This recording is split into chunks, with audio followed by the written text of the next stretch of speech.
महिद्धि ओ संति संत करे लो ए पत्तो इमणोत्तरम देव दानव गंधव्वा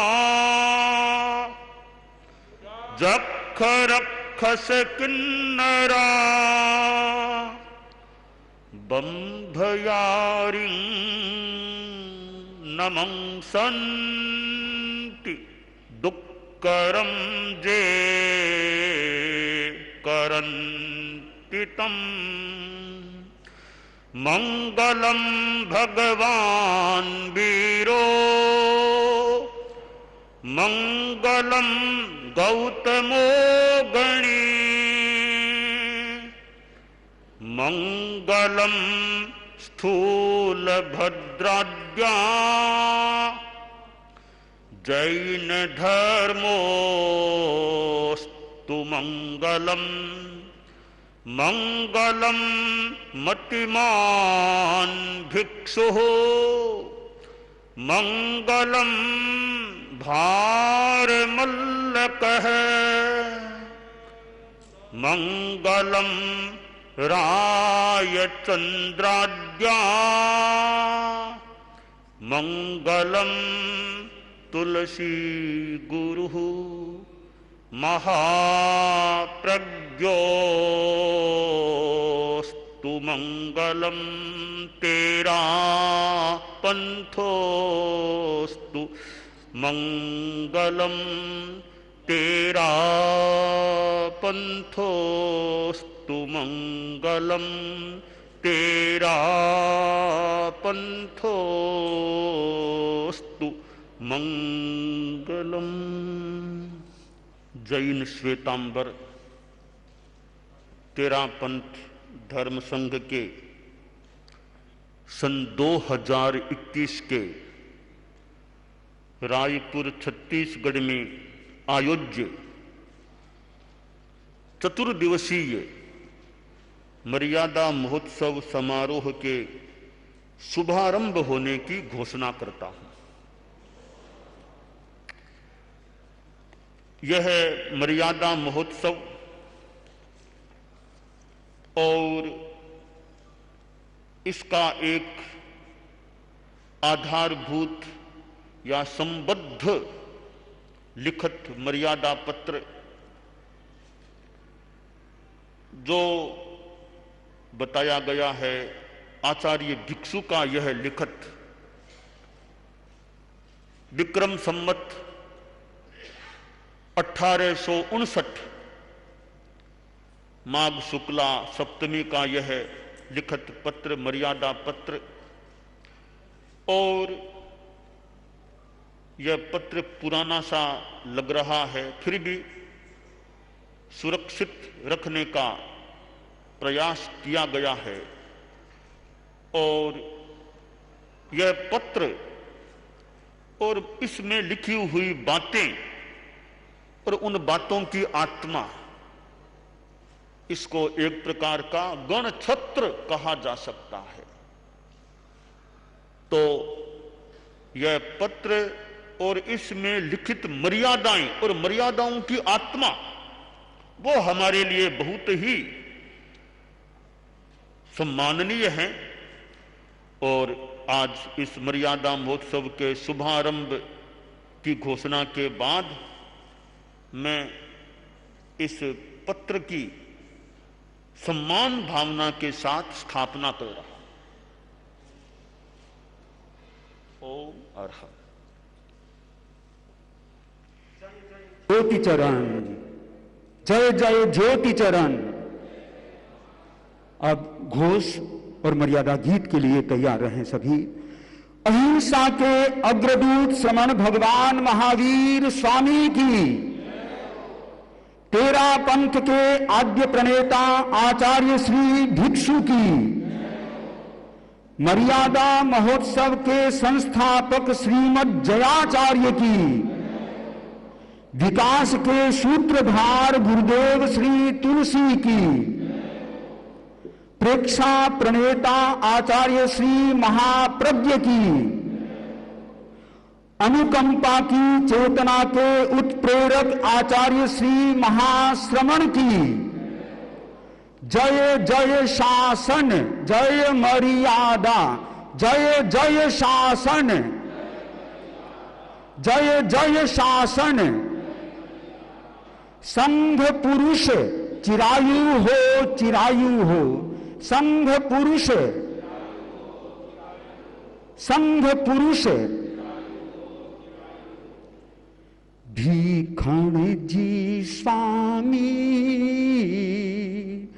भारी मर्यादा बांधी संघ में, भीखण जी स्वामी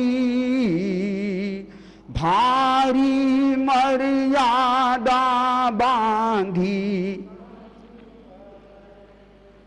प्रबल प्रतापी शासन वीर रो,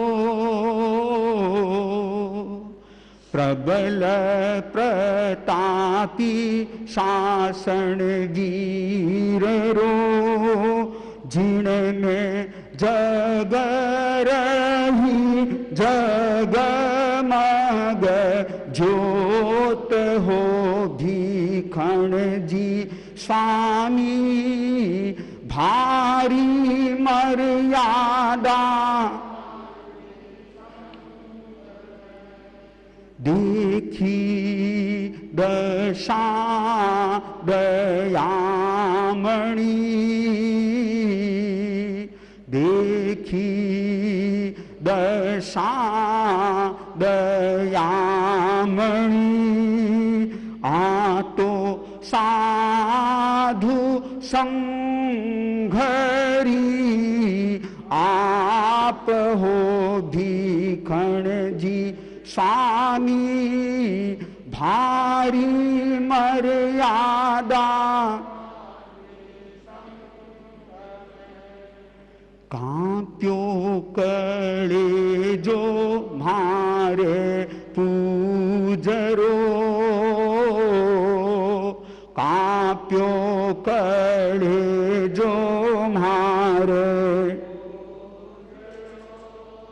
कीनी मूल सहित थीर थाप हो, भीखण जी स्वामी भारी मर्यादा,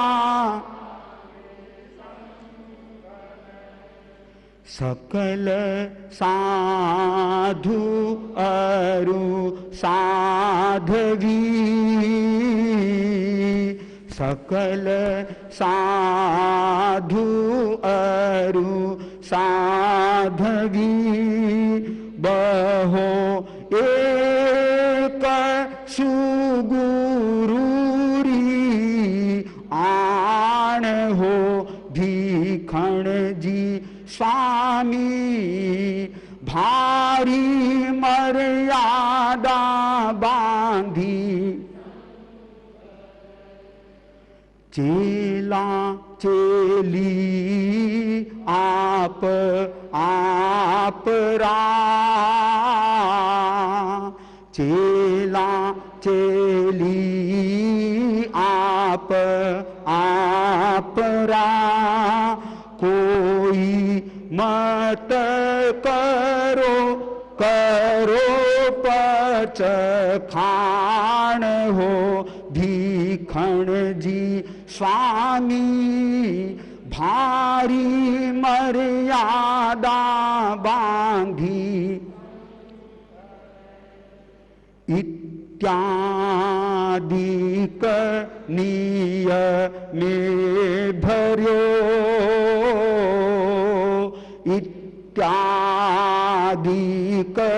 नियमे भर्यो, कोई लेख लिख्यो गुरु राज हो, भीखण जी स्वामी भारी मर्यादा बांधी,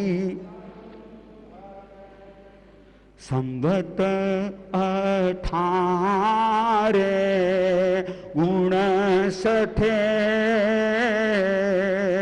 संवत 18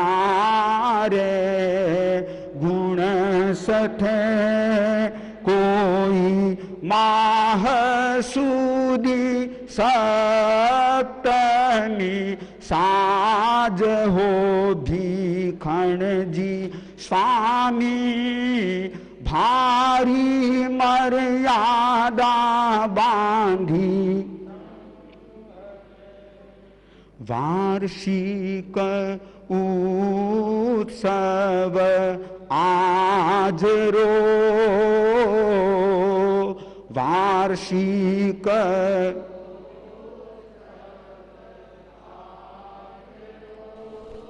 कोई होवे तीन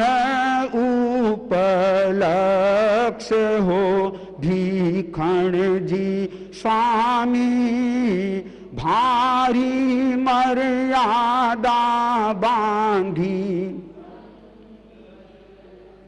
दूरदर्शिता देख लो, दूरदर्शिता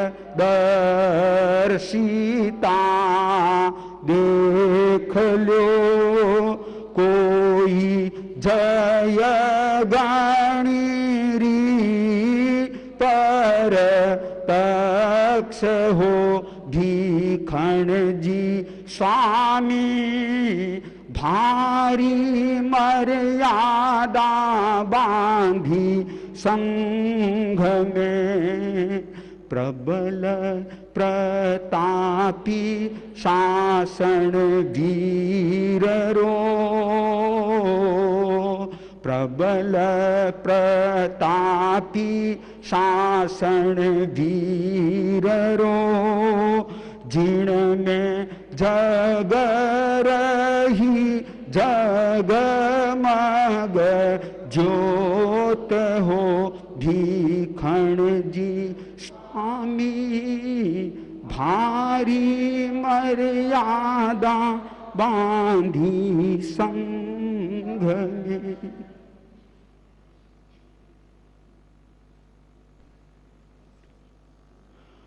उपासक श्रेणी गीत की तैयारी करें। तीर्थंकर प्रभु महावीर को नमन। तीर्थंकर के प्रतिनिधि श्री जैन श्वेतांबर तेरापन धर्म संघ के एकादशम अधिशास्ता आचार्य भिक्षु के परम पर पट्टधर परम पूज्य आचार्य श्री महाश्रमण जी के श्री चरणों में वंदना। मुख्य मुनि प्रवर साध्वी प्रमुखासी जी, मुख्य नियोजिका जी, साध्वी वरिया जी, साधु साध्वी वृंद, समण समणी जी, उपासक श्रेणी, बंधुओं एवं बहनों,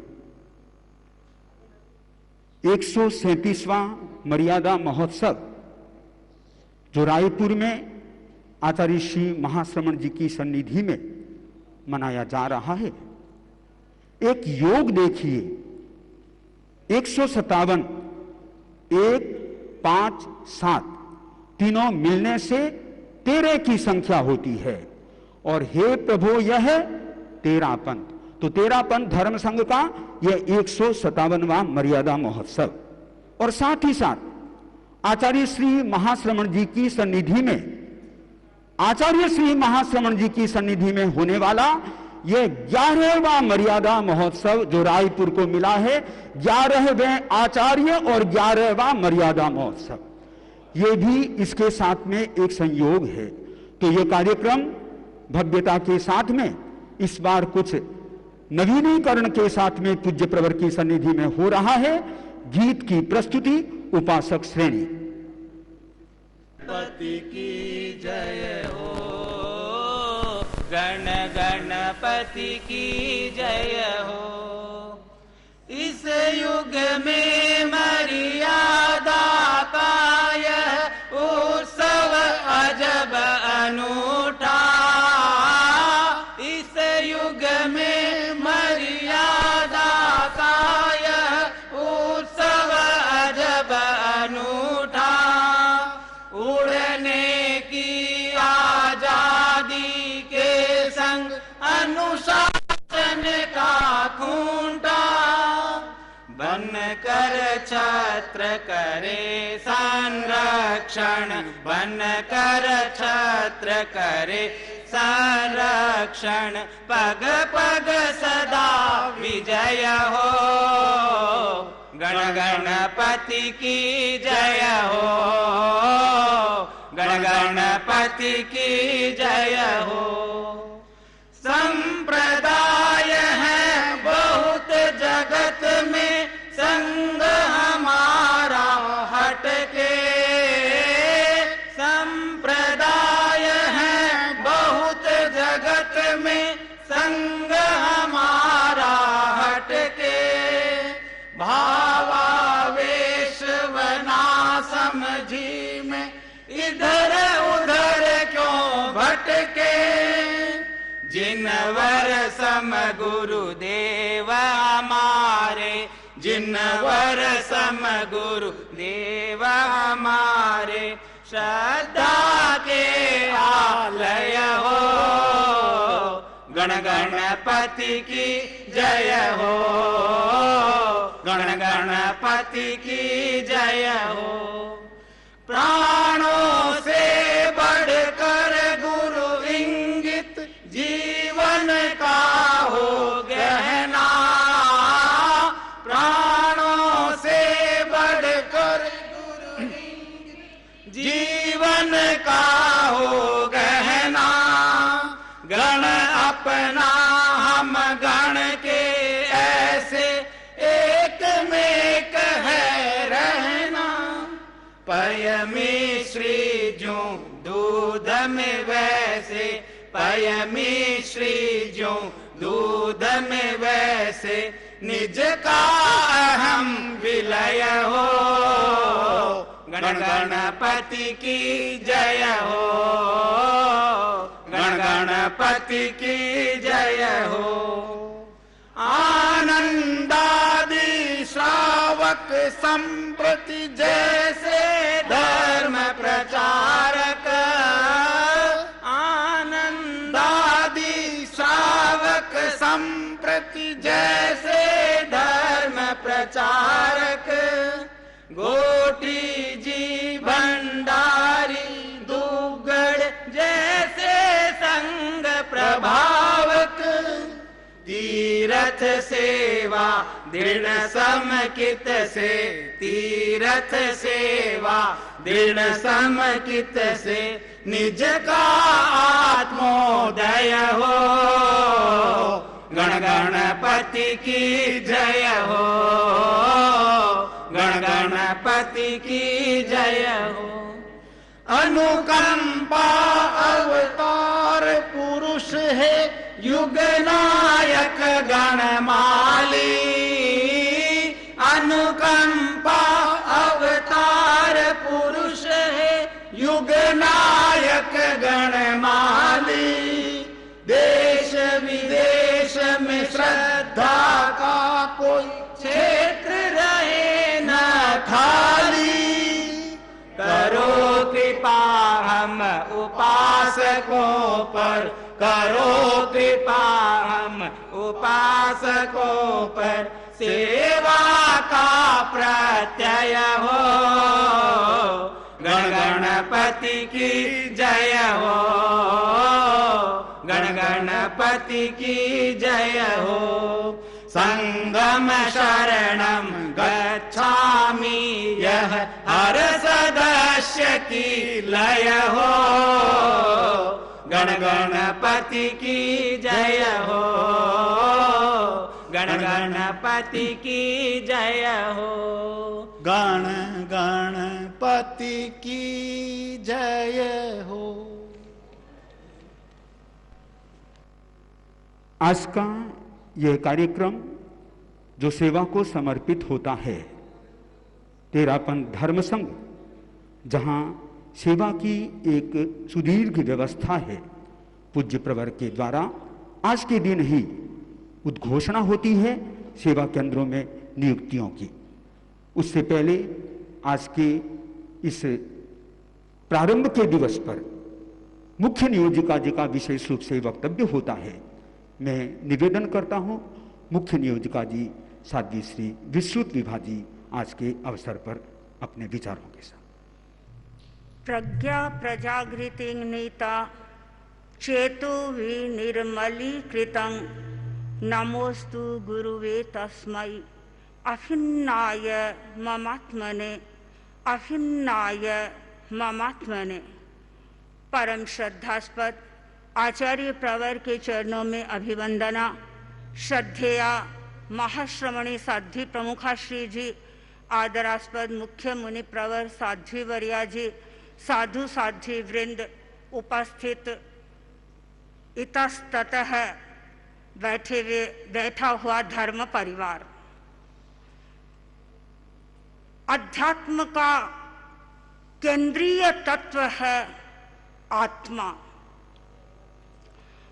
उसका स्वरूप परम विशुद्ध है और उस शुद्ध स्वरूप को उपलब्ध करने के लिए साधक अनेक सोपानों का आरोहण करता है। जैन परंपरा में उस तत्व को प्राप्त करने के लिए अनेक प्रविधियों का निर्देश दिया गया है। उनमें एक है तपस्या। उसके दो भेद आगमों में उपलब्ध होते हैं, आंतरिक और बाह्य। बाह्यावृत्य आंतरिक तपस्या का ही एक प्रकार है। ठाणंग सूत्र में बाह्यावृत्य की परिभाषा देते हुए लिखा गया है, साधु साध्वियों को प्राशुक आहार, पान, औषधि, उपधि आदि के द्वारा सेवा शुश्रूषा करना बाह्यावृत्य है। बाह्यावृत्य का ही दूसरा नाम सेवा है। तेरापंथ धर्म संघ में सेवा का कार्य 3 प्रकार से किया जाता है। पहले प्रकार की सेवा है वह व्यवस्थागत सेवा, जो सेवा केंद्रों में की जाती है। और आज ही आप देखेंगे परम पूज्य आचार्यवर सेवा केंद्रों में सेवा करने वाले, देने वाले साधु साध्वियों की नियुक्ति करेंगे और प्रतिवर्ष वहां पर सिंघाड़ा जाता है, सेवा करता है। दूसरे प्रकार की सेवा है वह सापेक्ष सेवा, सिंघाड़े की सेवा अथवा साज की सेवा। अग्रगामी बीमार हो गया, अनुगामी उसकी सेवा करते हैं, और अनुगामी बीमार होते हैं तो अग्रगामी और उसके सहवर्ती जो साधु साध्वियां हैं वे सेवा करते हैं। और तीसरे प्रकार की सेवा है वह निष्काम सेवा है। वह सेवा मात्र निर्जरठ्य, केवल व्यक्ति निर्जरा की भावना से सेवा करता है, और सही माने में यह सेवा ही व्यक्ति को अपने लक्ष्य तक पहुंचाने वाली होती है। जहां समूह होता है, संघ होता है, वहां व्यवस्थागत सेवा की भी अपेक्षा होती है, और वह सेवा भी लोगों के लिए आकर्षण का केंद्र बनती है। आचार्यवर, मुझे याद है जब मैं समणी थी तो एक बार जैन विश्व भारती में अमेरिका से एक डेलीगेशन आया था। उसने जैन विश्व भारती का निरीक्षण किया, पारमार्थिक शिक्षण संस्था को देखा, और उसके बाद में वे वृद्ध साध्वियों के केंद्र में पहुंचे। वृद्ध साध्वियों के जो केंद्र व्यवस्थापक थे, उन्होंने उनको सारी व्यवस्थाओं की अवगति दी कि किस प्रकार यहाँ साधु साध्वियों की सेवा होती है। और उस समय में वहां पर प्रज्ञा चक्षु साध्वियां भी थी, साध्वी जसू जी वहां थे, और उसको जब उन लोगों ने देखा उनको बड़ा आश्चर्य हुआ। पहला प्रश्न तो उन्होंने ये किया कि क्या ये साध्वियां इनसे संबंधित हैं, क्या इनका कोई परस्पर में रिलेशन है। हमने उनको बताया ये इनका कोई रिलेशन नहीं है, ये हमारी इस प्रकार की व्यवस्था है जिस व्यवस्था में आचार्य साध्वियों को नियुक्त करते हैं। और जब उन्होंने वहाँ की सारी कार्य प्रणाली के बारे में सुना, सारी व्यवस्थाओं के बारे में सुना, तो वे आश्चर्यचकित रह गए और बार बार उनके मुंह से एक ही शब्द निकल रहा था, how wonderful it is, how wonderful it is. यानी उन्हें बड़ा आश्चर्य लग रहा था कि इस प्रकार व्यक्ति कैसे सेवा दे सकते हैं और किस प्रकार दूसरों को समाधि पहुंचा सकते हैं। ये समाधि वे व्यक्ति पहुंचाते हैं जिनके मन में निष्काम भावना होती है सेवा करने की। किसी प्रकार का प्रतिदान वे नहीं चाहते हैं कि हम ये सेवा कर रहे हैं और इस सेवा का मुझे कोई प्रतिदान मिले। निष्काम सेवा वास्तव में सुखदायी होती है, निष्काम सेवा वरदायी भी होती है। और जिसने निष्काम सेवा की है वे व्यक्ति आगे बढ़े हैं और अपने गंतव्य तक भी पहुंचे हैं। मुझे स्मृति हो रही है ऋषभ चरित्र की। ऋषभ चरित्र में उदाहरण दिया गया है बाहु मुनि का और सुबाहु मुनि का। दोनों ही साधु सेवा में रहते थे। बाहु मुनि की रुचि थी गोचरी लाने की। वो 500 साधुओं की उस समय में गोचरी करते थे और गोचरी ला करके सब साधुओं को पहले आहार करवाते थे और उसके बाद में जो अवशिष्ट आहार होता था, जो बचा खुचा आहार होता था, वो स्वयं करते थे। और सुबाहु मुनि रुग्ण साधुओं की सेवा करते थे, ग्लासेक्ष साधुओं की सेवा करते थे। और इस प्रकार उन्होंने अपनी इस सेवा के द्वारा कर्मों के वृंद को कितने कर्मों को प्रकंपित किया, कितने कर्मों को समाप्त किया। और आगे जाकर के जो बाहु मुनि थे वे भरत चक्रवर्ती बने और सुबाहु मुनि बाहुबली के रूप में बने और कालांतर में उन्होंने मोक्ष का भी वर्ण कर लिया। आगमों में बताया जाता है व्यक्ति निर्जरा क्यों करता है, महानिज्जरे महापज्जवसाणे। जो व्यक्ति सेवा करता है वह महान निर्जरा करता है और महान पर्यवसान को प्राप्त करता है। तेरा पंथ धर्म संघ में सेवा को महत्व दिया गया है। ठानंग सूत्र में एक स्पष्ट चित्र बताया गया है कि हम सेवा किसकी करें। सेवा आचार्य की करें, सेवा उपाध्याय की करें और स्थविर की सेवा करें, तपस्वी की सेवा करें, ग्लान की सेवा करें, शिक्ष की सेवा करें, साधर्मिक की सेवा करें, कुल गण और संघ की सेवा करें। तेरा पंथ धर्म संघ में आचार्य की सेवा को बहुमान दिया जाता है।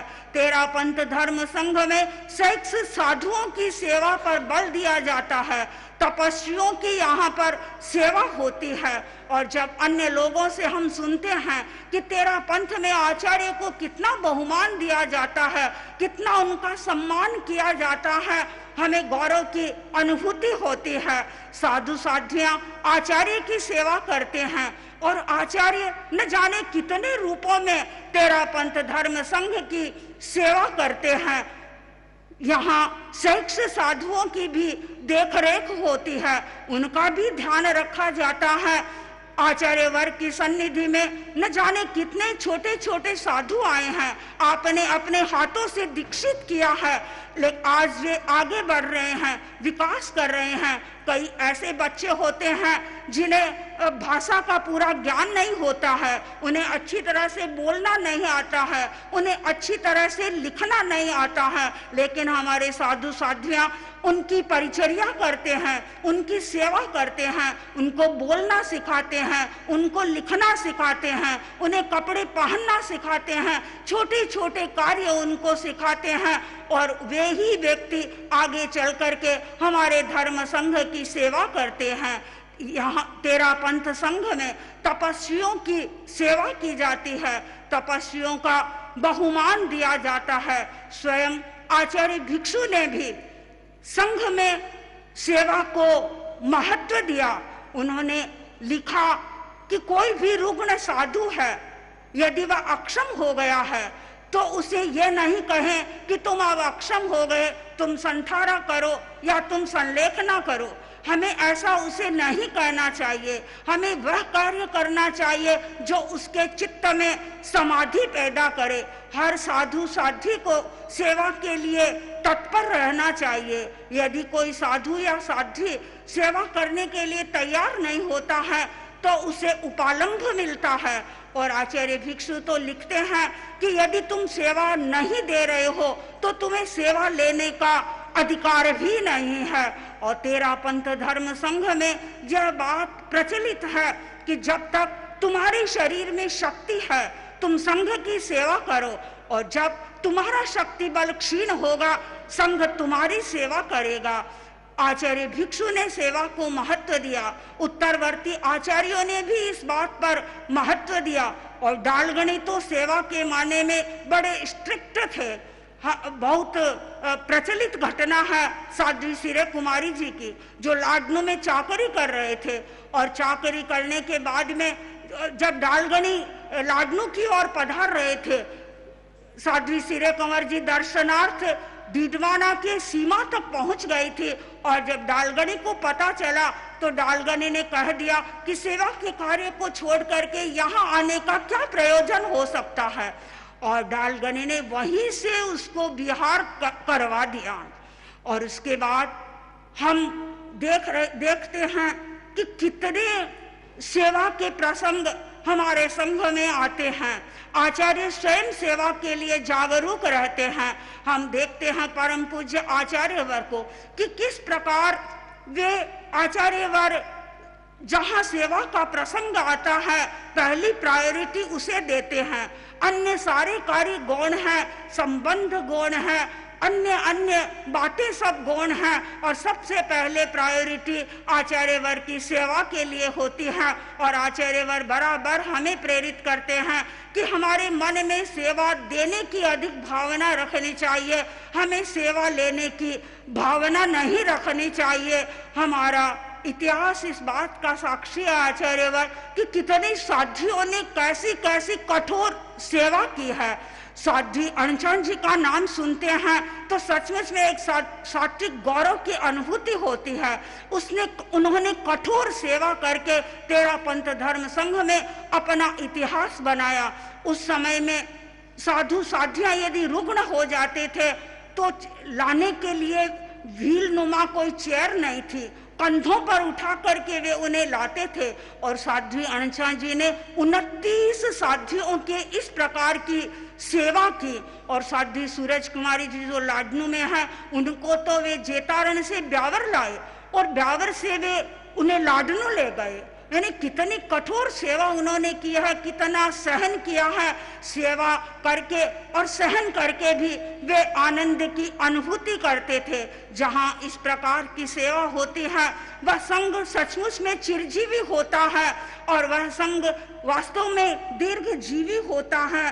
तेरा पंथ धर्म संघ इस माने में सचमुच में सौभाग्यशाली है। इस संघ में दीक्षित होने वाले प्रत्येक साधु और साध्वी को जन्म घुंटी में इस प्रकार की शिक्षा मिलती है कि तुम्हें सेवा करना है और सेवा के द्वारा ही यह संघ आगे से आगे बढ़ रहा है। मैं आज के अवसर पर यही मंगल कामना कर रही हूँ कि आचार्यवर ये सेवा के संस्कार साधु और साध्वियों के जीन में चले जाएं और आचार्यवर जब कभी भी जहाँ कहीं भी जिस स्थान पर भी सेवा के लिए हमें नियुक्त करें हम हर क्षण तत्पर रहें। ओम अर्घ। एक कवि ने लिखा है, लब पे एहसास का नाजुक सा अफसाना रखना। जिंदगी का जो सफर है वह सुहाना रखना। घर को मंदिर की तरह खूब सजाना, घर को मंदिर की तरह खूब सजाना, लेकिन दिल के आंगन में बुजुर्गों का ठिकाना रखना। एक ये गृहस्थ के संबंध में हो सकता है। वहां पर एक अलग परिस्थिति होती है, यहां सेवा जो धर्म के साथ में जुड़ती है, और इसीलिए आज के दिन साधु साध्वियों के द्वारा पूज्य प्रवर को निवेदन होता है सेवा के क्षेत्र में नियोजित करने के लिए। तो साध्वी वृंद की ओर से मैं निवेदन करता हूं, साध्वी श्री जिन प्रभा जी अपने विचारों। तेरा पंथ धर्म संघ के इतिहास का एक महत्वपूर्ण दिन है, और यह महत्वपूर्ण इसलिए है कि यह दिन सेवा व्यवस्था के साथ जुड़ा हुआ है। सेवा एक ऐसा शब्द है जिसकी अपेक्षा हर युग में रही है, हर व्यक्ति को रही है, चाहे कोई बच्चा हो, बूढ़ा हो, जवान हो, स्त्री हो, पुरुष हो, किसी न किसी रूप में हर व्यक्ति को सेवा की जरूरत होती है। वह संघ, वह समाज और वह परिवार चिरजीवी बनता है जिसके सदस्यों में सेवा की भावना होती है, सेवा के संस्कार होते हैं। हम जानते हैं कि कोई भी संघ हो उसमें वृद्ध भी होते हैं, ग्लान भी होते हैं। अगर सेवा का आश्वासन न हो तो कोई भी निश्चिंतता से अपनी साधना नहीं कर सकता। हम अत्यंत सौभाग्यशाली हैं कि हमने साधना के लिए जिस धर्म संघ की शरण स्वीकार की है वह संघ हमारे लिए आश्वास है, विश्वास है। जब तक हमारे में शक्ति है हम काम करें, और जिस दिन हमारी शक्ति कम हो जाए तो संघ हमारी सेवा के लिए हर क्षण हर पल तैयार रहता है। प्रश्न हो सकता है कि सेवा कौन करे? गृहस्थ लोगों में अगर एक भी संतान होती है किसी के, तो वह कम से कम यह आशा करता है कि यह मेरी सेवा करेगा।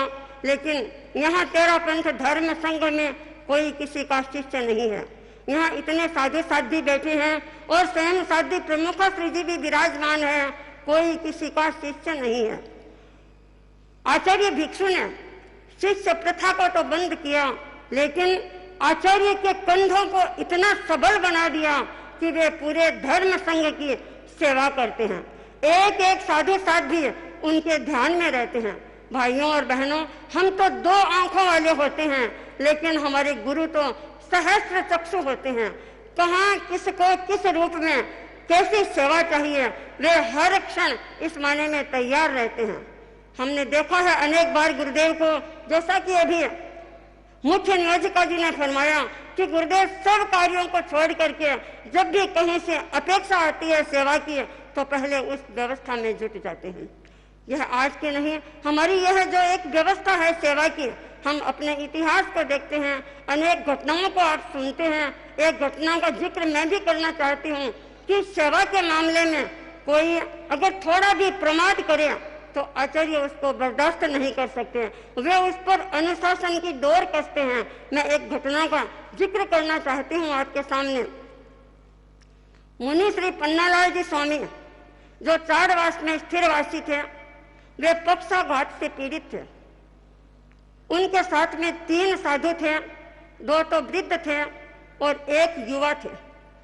एक बार संतों का एक ग्रुप मारवाड़ से आ रहा था और पूज्य कालुगु ने उस समय राजल देसर विराज रहे थे। वह ग्रुप राजल देसर गुरुदेव के दर्शन करने के लिए जा रहा था। रास्ते में चारवास आया। उन्होंने चारवास में जो एक युवा साधु था उसको भी दर्शन करने हेतु दर्शन करने के लिए जाने के लिए तैयार कर लिया। वे थे मुनि सुमेरमल जी स्वामी। मुनि सुमेरमल जी स्वामी ने मुनि श्री पन्नालाल जी स्वामी से स्वीकृति मांगी जाने के लिए। मुनि श्री पन्नालाल जी ने अवसर नहीं देखा मना करने का, और उनको यह भी था कि अगर मैं भेजूंगा तो पीछे कठिनाई होने वाली है, लेकिन वो मौन रहे। मुनि सुमेरमल जी ने उस मौन को ही स्वीकृति माना और वे उनके साथ चले गए। जो ही पूज्य कालुगु के दर्शन किए तो पूज्यवर ने फरमाया कि तू कैसे आया? तो उन्होंने कहा कि मैं तो स्वीकृति लेकर आया हूँ। 2 दिन के बाद बीदासर से अमोलक चंद जी बेंगानी उनका पत्र आया और उन्होंने लिखा कि गुरुदेव मैं चारवास गया था, मुनि श्री पन्नालाल जी स्वामी के दर्शन किए। वहाँ जो दो वृद्ध संत हैं उनको बड़ी तकलीफ हो रही है सेवा करने में। आपसे निवेदन है कि जो युवा संत यहाँ से गए हैं आप कृपा करके उन्हें वापस यहाँ भेजने की कृपा करें। पूज्य कालूगिनी ने उस संत को बुलाया और कहा कि तू तो कह रहा था कि मैं पूछ कर आया हूँ और ये पत्र कह रहा है कि तू स्वेच्छा से आया है। तुमने बड़ी भूल की है। वृद्ध संतों में कठिनाई पड़ेगी इस बात का तुमने ध्यान नहीं दिया। तुम्हें आज ही यहाँ से बिहार करके चारवास पहुँचना है। और जो संत जो ग्रुप उनको लेकर आया था उस अग्रगामी को भी बड़ा उपालंब देते हुए कहा कि तुम वृद्ध और रुग्णों की स्थिति को नहीं जानते। तुम जो संत वहाँ सेवा करने वाला था उसको तुम साथ लेकर आ गए, तुम उसको मना नहीं कर सके और तुम अगर उसको रोकते तो यह बहुत उचित होता। और दूसरी बात कि अगर अधिक सेवा की अपेक्षा होती है तो तुम स्वयं भी रुक जाते, वह भी अच्छा होता। लेकिन तुमने ये दोनों ही काम नहीं किए, तो आज तुम भी यहाँ से बिहार करके अपने सहयोगी साधु को लेकर के चारवास की तरफ रवाना हो जाओ। मैंने पढ़ा है कि जो मुनि श्री सुमेरमल जी स्वामी थे उनको तो उसी दिन चारवास पहुंचना था और यह सिंघाड़ा तीसरे दिन वहां पहुंचा। और संयोग की बात कि 4 दिन के बाद ही मुनि श्री पन्नालाल जी स्वामी का देहावसान हो गया। यह ऐसी घटना है इतिहास की, हमें यह बताती है कि हमारे आचार्य कितने दूरदृष्टा होते हैं। हम वर्तमान को देख रहे हैं। परम पूज्य आचार्य प्रवर की अनुकंपा, आचार्य प्रवर की करुणा और आचार्य प्रवर की परम अहिंसा के बारे में कहने के लिए हमारे पास कोई शब्द नहीं है। आप तो प्रभु करुणा के अवतार हैं, अनुकंपा के सागर हैं। जब भी जहाँ किसी प्रकार की अपेक्षा महसूस होती है तो आप तत्काल उस ओर ध्यान दिलाते हैं। अभी वर्तमान की स्थिति, यह जो कोविड की स्थिति बनी, सारा संघ एक प्रकार से आतंकित था। उस स्थिति में आपने किस प्रकार पूरे धर्म संघ को संभाला है। एक एक साधु साध्वी की कहाँ किसको किस रूप में अपेक्षा है उस पर पूरा ध्यान दिया है और समय समय पर आध्यात्मिक संपोषण देकर के आपने उन सब का मनोबल बढ़ाए रखा है। प्रभु आपके प्रति हम क्या कृतज्ञता ज्ञापित करें, हमारे पास शब्द नहीं है। हम अत्यंत कृतज्ञ हैं। हम अपने आप को धन्य मानते हैं, कृत पुण्य मानते हैं कि हमें एक आज के युग में ऐसे गुरु मिले हैं। आज का यह दिन, बसंत पंचमी का यह दिन हमारे लिए एक बहुत महत्वपूर्ण दिन है। और यह भी महत्वपूर्ण इसलिए है कि आज के दिन हम इस संघ का जो हमारे पर ऋण है उस ऋण से उऋण होने का हमें एक अवसर देता है। प्रभु आज हम आप श्री के चरणों में एक प्रार्थना करना चाहते हैं। हम सब साधियां मिलकर के प्रार्थना करेंगे। मैं सबसे अनुरोध करती हूँ कि हम खड़े खड़े पूज्य गुरुदेव से सेवा के लिए अनुरोध करें। मैं एक शब्दावली बोलूंगी, आप सब उस शब्दावली को दोहराएंगे। गुरुदेव, हमें सब कुछ संग से मिला है। संग हमारा जीवन है, संग हमारा प्राण है, संग हमारा सर्वस्व है। हमारा जीवन संग के लिए समर्पित है। हम श्री चरणों में विनम्र निवेदन करते हैं कि आप हमें सेवा का अवसर प्रदान कर अनुग्रहित करें। परम पावन पूज्य गुरुदेव के चरणों में वंदन। साध्वी प्रमुखा श्री जी, मुख्य नियोजिका जी, साध्वी वरिया जी, मुख्य मुनि जी, साधु साध्वी वृंद, उपस्थित बंधुओं और बहनों, आज वसंत पंचमी का दिन 157वें मर्यादा महोत्सव का शुभारंभ। और मर्यादा महोत्सव का शुभारंभ होता है सेवा की प्रतिष्ठा के साथ। किसी भी संगठन को चिरंजीवी बनाने का यदि सबसे सशक्त साधन है तो वह है सेवा। सेवा एक आश्वासन है जो हर सदस्य को निश्चिंत बनाता है। और तेरा पंथ धर्म संघ में सेवा का विशेष स्थान है। और ये एक ऐसा तथ्य है जिससे आप सब लोग अच्छी तरीके से परिचित हैं। तेरा पंथ धर्म संघ में शिक्षा, कला, ज्ञान, ध्यान, अवधान, इन सबसे भी अधिक महत्व यदि किसी को दिया जाता है तो वह है सेवा। सेवा वह होती है जिसमें किसी प्रतिफल की आकांक्षा नहीं हो। यदि किसी प्रतिफल की यह आकांक्षा हो कि मैं इसकी सेवा कर रहा हूं और इसके बदले मुझे यह लाभ मिल जाएगा, तो वो फिर सौदा होता है। केवल निर्जरा के उद्देश्य के साथ की गई सेवा ही वास्तविक सेवा है, और इस सेवा की जन्म घूंटी तेरापंथ धर्म संघ में जन्म लेने वाले हर साधु साध्वियों को बचपन से ही दे दी जाती है। आचार्य प्रवर यदि कहीं दूसरी जगह भेजे तो हो सकता है कि कोई साधु साध्वी ये भी निवेदन कर दे कि गुरुदेव मुझे आप वहां नहीं भेज करके यहां भेज दे, फिर आपकी जैसी मर्जी। पर यदि सेवा के कार्य के लिए किसी को भी कहीं भी नियोजित किया जाए तो कोई भी ये नहीं कहता कि मैं तैयार नहीं हूं। सेवा के लिए गुरुदेव ने कहा है, गुरुदेव हम हर समय सेवा के लिए तत्पर हैं। यह जन्मघूटी बच्चों को, छोटे छोटे संतों को सिखा दी जाती है। और ये केवल वृद्धों की सेवा या ग्लान की सेवा या गुरु की सेवा ही नहीं, जैसा अभी मुख्य नियोजिका जी ने बताया कि सैकड़ों संतों की सेवा भी तेरापंथ धर्म संघ में की जाती है। मुझे स्मरण हो गया, आज से 31 वर्ष पूर्व जब मैं दीक्षित हुआ था, बहुत छोटा था, और पूज्य गुरुदेव से तुलसी के पास जाता, और यदि कभी पछेवड़ी ठीक से पहनी हुई नहीं होती तो गुरुदेव तुलसी स्वयं पछेवड़ी खोल करके अपने हाथों से पहनाते। यह नहीं कि किसी दूसरे संतों को बोल दे कि इसकी पछेवड़ी ठीक कर दो। जहां गुरु अपने शिष्यों की सेवा के लिए इतना सजग होता है, वहां प्रशिक्षण देने की जरूरत नहीं होती। वो बच्चा बचपन से ही देख देख के सेवा के संस्कार सीख जाता है।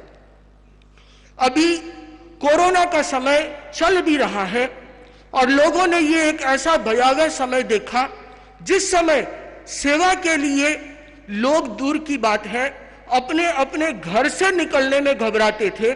घर में किसी को एक से दूसरे को मिलना होता था तो भी 3 फुट का फासला रखने की कोशिश करते थे। उस समय में विश्व ने सेवा का एक उदाहरण भी देखा। लाखों लाखों चिकित्सक, लाखों पुलिसकर्मी, लाखों नर्सिंग स्टाफ अपना सब कुछ छोड़ करके सेवा में तत्पर हो गए। किसी ने अपने प्राण की परवाह नहीं की और शायद हजारों चिकित्सक और नर्सिंग स्टाफ ने अपने जीवन को त्याग करके भी लोगों के सामने एक सेवा का उदाहरण पेश किया। यह सेवा का उदाहरण तो हमारे धर्म संघ में सैकड़ों वर्षों से चला आ रहा है। जिस समय कोरोना का समय हुआ, बंधुओं आप लोगों को बताना चाहूंगा, आचार्य प्रवर ने उस समय सभी साधु साध्वियों के लिए एक व्यवस्था कर दी। बहिर्विहारी साधु साध्वियों के व्यवस्था की, वे सुरक्षित स्थान पे पहुंच जाए। गुरुकुलवास में साधु साध्वियों के लिए भी आचार्य प्रवर ने पूरा एक गाइडलाइन जारी कर दिया, एक एसओपी जैसी बना दी कि ये आरोग्यार्थी होंगे। ये एक आरोग्य कक्ष की स्थापना कर दी, एक कमरा रिजर्व कर दिया कि किसी के कोई समस्या हो तो वो इस कक्ष में रहेगा। उसके व्यवस्थापक मुनि दिनेश कुमार जी स्वामी को नियुक्त कर दिया, ऐसे ही साध्वियों में नियुक्त किया। सेवा करने वाले कौन संत होंगे उन्होंने अपने नाम लिखाए, उनकी नियुक्ति हो गई। उन्हें आहार किस प्रकार दिया जाएगा, उनकी प्रतिलेखन किस प्रकार की जाएगी, उन्हें प्रतिक्रमण कैसे सुनाया जाएगा, उन्हें दवाई कैसे दी जाएगी, एक एक छोटी से छोटी चीज का आचार्य प्रवर ने स्वयं उल्लेखित करते हुए एक निर्देश पत्र तैयार किया। जहां आचार्य इतने दूर का सोचते हैं, कोई बीमार नहीं था, पर उस समय भी सारी चीजों की व्यवस्था कर दी कि कहीं किसी को सेवा की जरूरत हो जाए तो किसी प्रकार की कमी नहीं रहनी चाहिए। तो यह तेरापंथ धर्म संघ की सेवा है। और मैं इस बार आप लोगों के सामने साधु साध्वियों की सेवा का उल्लेख करना नहीं चाहूंगा, क्योंकि यह तो आप लोग हमेशा से सुनते आ रहे हैं।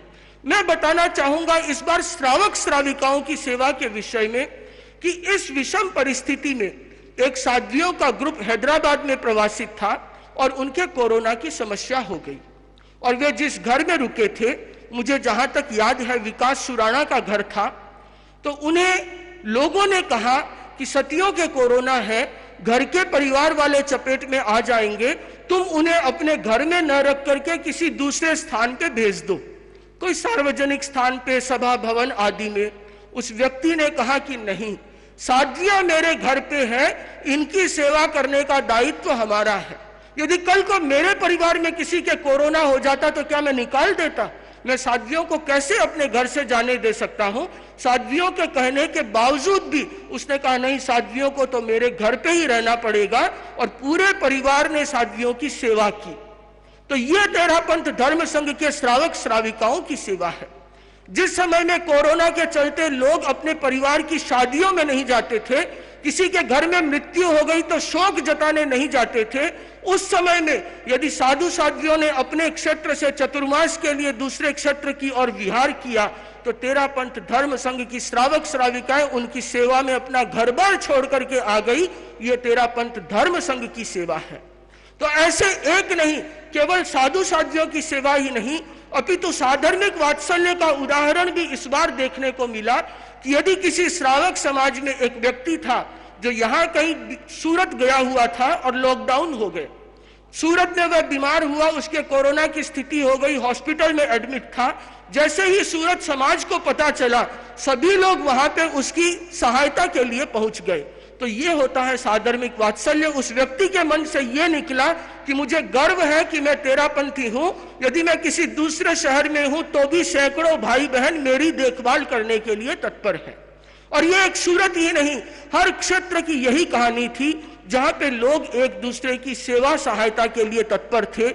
ऐसा लगता है कि ये प्रेरणा उन्हें तेरापंथ धर्म संघ के साधु साध्वियों को देख करके मिली होगी। ये प्रेरणा उन्हें रोज सेवा के महत्व को सुनकर के मिली होगी कि साधु साध्वियों की ही नहीं, अपितु साधर्मिक वात्सल्य का प्रयोग करके भी सम्यक्त्व को पुष्ट बनाया जा सकता है। तेरापंथ धर्म संघ की सेवा अपने आप में एक विलक्षण सेवा है। मैं तो लोगों से यह कहना चाहूंगा कि जिस प्रकार गर्मी की छुट्टियों में आप बच्चों को घुमाने के लिए कभी कुल्लू मनाली नैनीताल या अब तो कश्मीर तक जाने लगे हैं, तो ऐसा हो कि जितने हमारे सेवा केंद्र हैं उनमें बच्चों को लेकर के एक टूर किया जाए तीर्थ यात्रा के रूप में, जैसा कि आचार्य पवर ने आचार्य बनते ही फरमाया था। तो आप लोग बच्चों में वो संस्कार दे पाएंगे कि सेवा कैसे होती है, और हो सकता है कि उससे आपका विद्धत्व भी सुरक्षित हो जाए। तेरापंथ धर्म संघ में साधु साध्वियों की सेवा के सैकड़ों उदाहरण हैं, और आज भी हर धर्म संघ का हर साधु साध्वी सेवा के लिए तत्पर है। मैं संतों की ओर से विनम्र निवेदन करना चाहूंगा। उपस्थित संत,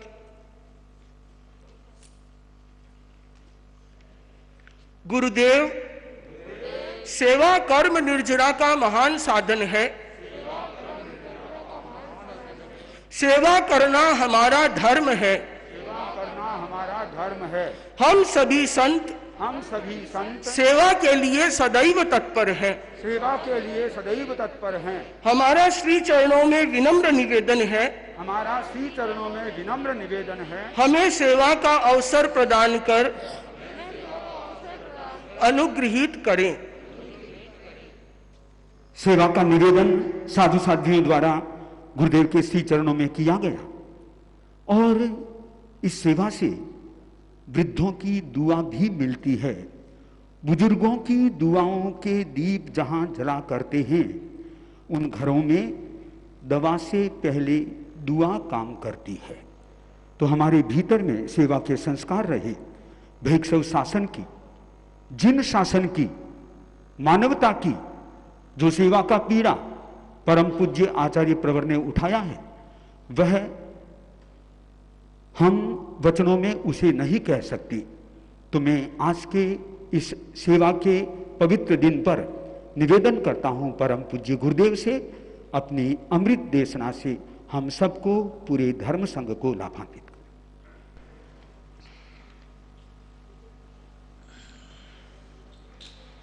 महावीर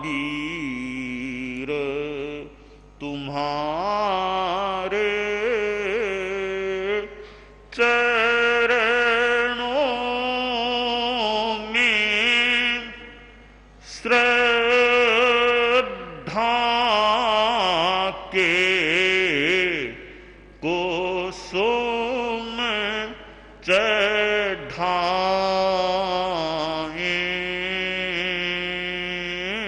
हम ऊंचे आदर्शों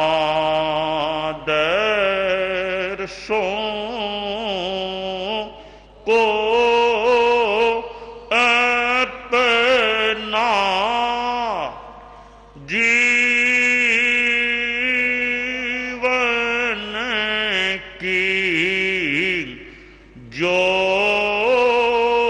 फिर जय गाए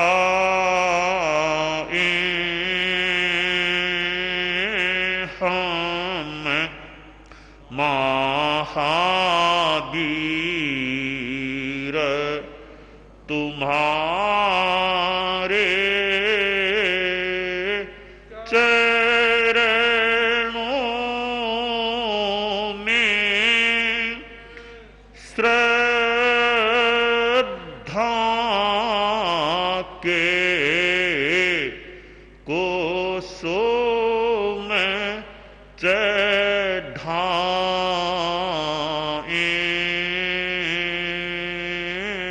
हम। पन्नगे च सुरेंद्रे च कौशिके पाद संस्पृशि निर्विशेष मनस्काय श्री वीरस्वामिने नमः।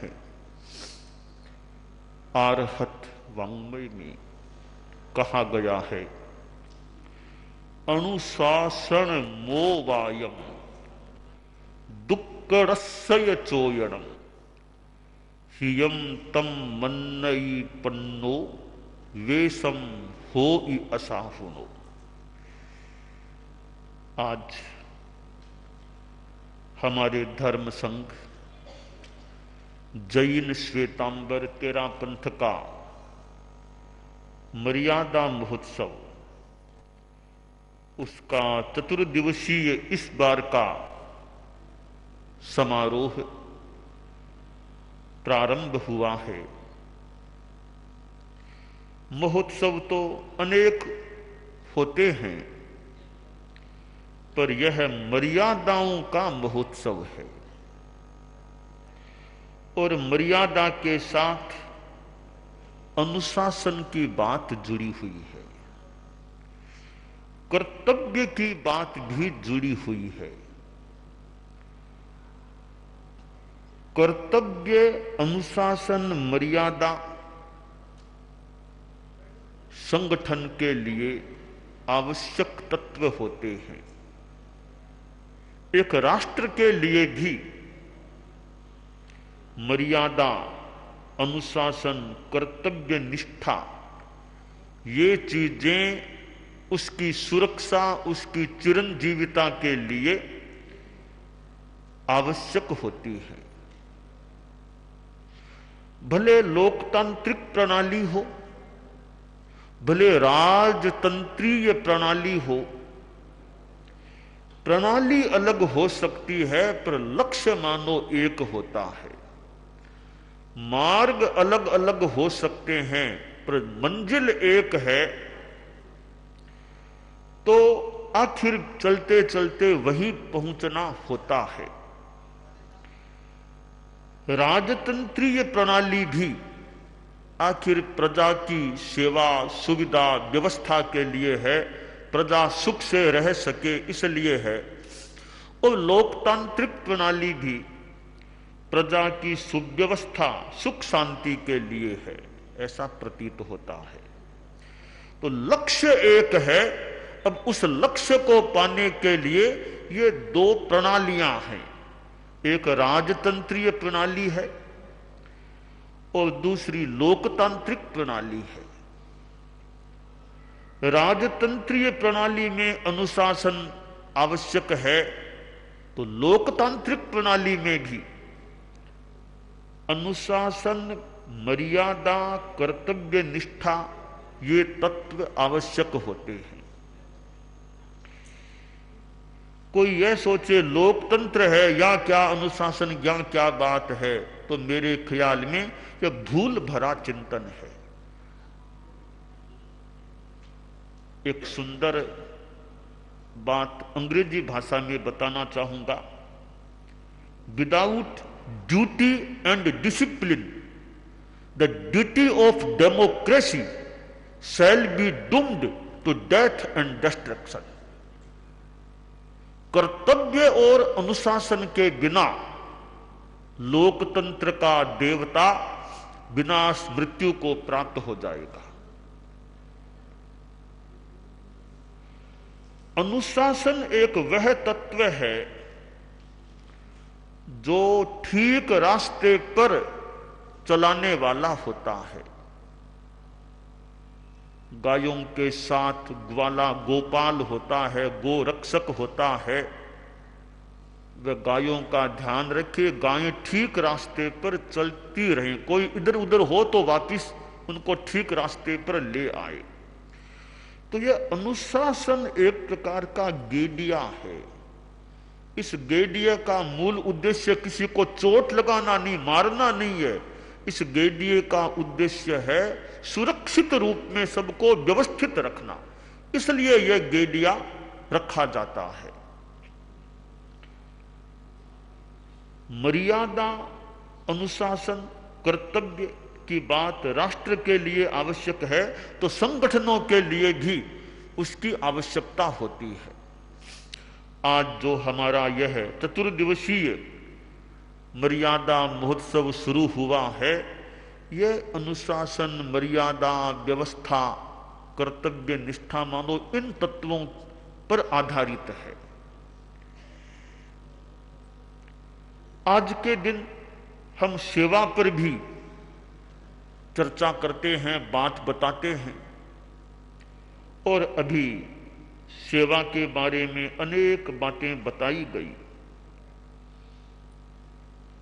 सेवा एक ऐसा श्लेष, ऐसा स्नेह होता है, ऐसी चिकनाई होती है जो दूसरों को जोड़ने वाला होता है। हम लोग एक धर्म संघ में जी रहे हैं, यह भी एक संगठन है, और हमारा धर्म संघ मूलतः अध्यात्म आधारित है। अध्यात्म के उद्देश्य से, प्रयोजन से जुड़ा हुआ है। व्यक्तिगत साधना, एकाकी विहार की बात भी हम आगम वाङ्मय में पढ़ते हैं, और फिर यह संघबद्ध साधना की बात भी है। हम लोग संघबद्ध साधना का जीवन जी रहे हैं, और संघबद्ध साधना में जहां अनेक अनेक व्यक्ति मानो धागे में पिरोई हुई माला के मणियों की तरह रहने वाले होते हैं, तो वे मणियां भी कैसे एक दूसरे के निकटता में होते हैं, और वे मणियां यदि गिर जाएं, बीच में माला टूट जाए, मणियां गिर जाएं, फिर क्या हाल होता है। अब माला पिरोई हुई मणियों वाली है तो हाथ में लेकर जप किया जाता है। वे मणियां गिर गए फिर तो थोड़ा सा कचरे का सा रूप उनका हो जाता है। संघबद्ध साधना में जुड़ाव आवश्यक होता है। उस जुड़ाव का एक तत्व है सेवा। सेवा उन मणियों को जोड़े रखने वाला होता है। एक प्रकार से, एक अपेक्षा से सेवा वह धागा है जिसमें संगठन के सदस्य पिरोए हुए रहते हैं। जहां सेवा का आश्वासन नहीं है तो वे मणियां फिर जुड़ाव से टूटन की ओर जा सकते हैं, बिखराव की ओर जा सकते हैं। हमारे धर्म संघ में मैं अनुभव करता हूं कि सेवा के संस्कार हैं। हमारे साधु साधियों में मैं देखता हूं कितनी सेवा की भावना है। और मेरे साज का है, एक अन्य साज का है, एक मेरे सिंगाड़े का है, एक अन्य सिंगाड़े का है। ठीक है, अपने सिंगाड़े वाले के प्रति तो पहला कर्तव्य सेवा हो, पर दूसरों के सिंगाड़ों को भी अपेक्षा होती है तो वहां भी सेवा के लिए तैयार हो जाते हैं। सिंगाड़े हैं, सिंगाड़े एक ही संघ के हैं। दो संतों का एक सिंगाड़ा था, एक 3 संतों का सिंगाड़ा था। दोनों एक एरिया में विचल रहे थे। तो दो संतों के सिंगाड़े वाले अग्रणी मुनि जी कुछ बीमारी से ग्रस्त थे। तो दोनों सिंगाड़ों का मिलना हुआ तो तीन संतों वाले सिंगाड़े के अग्रणी मुनि बोले कि भैया ये तुम्हारी तकलीफ है, इसको लिए लिए क्यों चलते हो, चिकित्सा करा लो, ठीक हो जाओ। ऑपरेशन कराना है तो देरी क्यों करते हो। तो दो संतों वाले सिंगाड़े के वो अग्रणी बोले मुनिश्री चिकित्सा तो करानी ही है, पर हम दो ही संत हैं, चतुर्मास संपन्न होगा, हम गुरुदेव को अर्ज करेंगे, कराएंगे, हमारे सहयोग की व्यवस्था होगी तब मैं चिकित्सा करवाऊंगा। हम दो ही संत हैं। उन्होंने कहा हम दो ही संत हैं। तो तीन संतों वाले सिंघाड़े के अग्रणी मुनि जी बोले अरे यह बात मत बोलो, तुम दो ही संत हैं। दो क्यों, तुम दो और हम तीन, हम पांच संत हैं। क्या तुम्हें संकोच की जरूरत है, हम सेवा सहयोग करेंगे, तुम इलाज कराओ। अब यह घटना एक बात मैंने बताई, पर मैं आशा करता हूं अनेक ऐसे हमारे प्रसंग चारित्रात्माओं में मिल सकते हैं कि भी सहयोग करो, सेवा करो। ऐसे संस्कार जिस धर्म संघ में होते हैं वह धर्म संघ मानो एक अपेक्षा से भाग्यशाली संघ है। हमारे धर्म संघ में हम सभी चारित्रात्माओं में वे सेवा के संस्कार और पुष्ट यथा अपेक्षा हो जाएं कि सेवा की जरूरत है।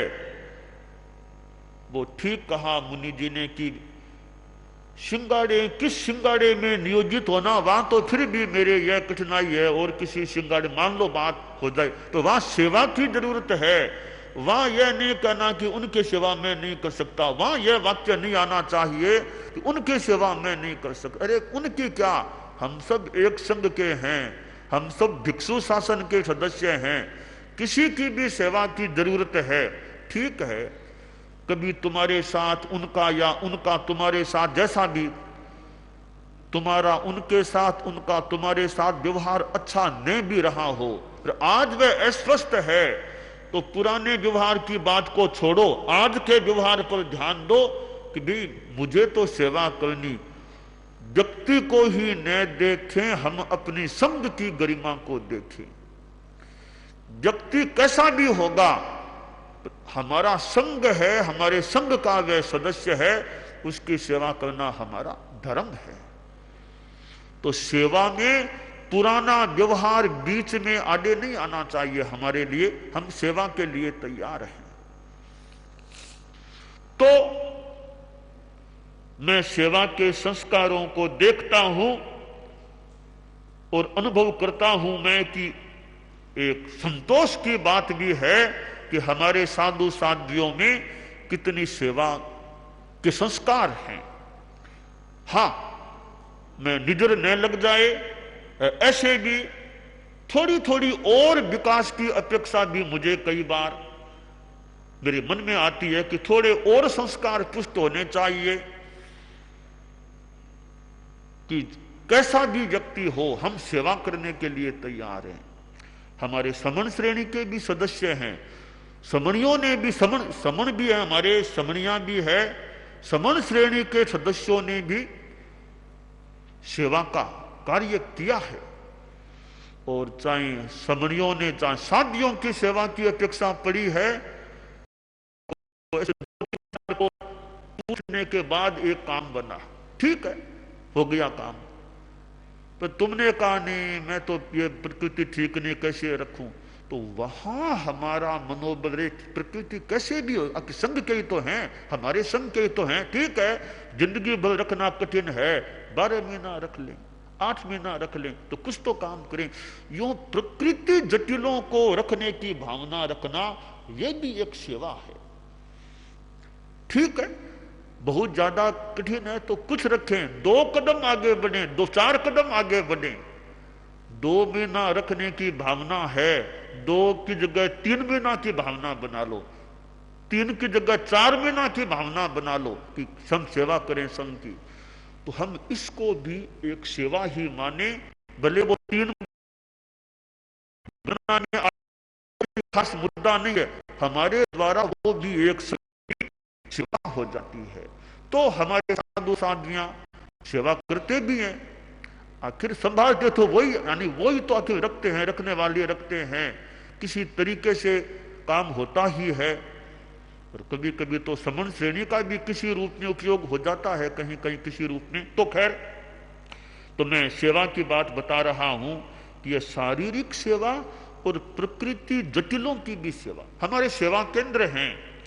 अब वहां वृद्ध भी रखे जाते हैं, कोई बीमार भी रखे जाते हैं, कहीं कहीं जो प्रकृति से अनुकूल कम है या नहीं है, ऐसे चारित्रात्माओं को भी सेवा केंद्र में रखना होता है।